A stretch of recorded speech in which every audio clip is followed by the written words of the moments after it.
దేవుని పరిశుద్ధ గ్రంథములో కొరహ కుమారుడు రాసిన 24వ కీర్తన 2వ వచనములో, యెహోవా మందిరావరణము చూడవలనని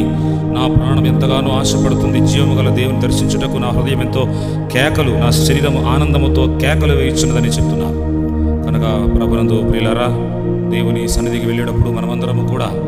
కొరహ కుమారులు రాసిన వారి అనుభవాల వలె మనము కూడా ఆయన సన్నిధిని, ఆ జీవము గల దేవుడైన యేసు క్రీస్తు ప్రభు వారి మందిరమును చూడడానికి మనమందరము కూడా మన హృదయములను సిద్ధపరచుకుని మన యొక్క శరీరములను ఆనందముతో కేకలు వేయు రీతిగా ప్రభు సన్నిధిలో దేవుని మందిరములో చేరి స్తుతుల ద్వారా ఆ దినమున ఎలా ఎరుక గోడలు కొల్చబడి ఉన్నవో దేవుని మందిరములో మనము కూడా మన శరీరములతో, మన మనసుతో, మన ఆత్మతో, మన దేహముతో దేవుని ఆరాధించి, దేవుని స్తుతించి దేవుని సన్నిధిలో బలపరచబడదాం.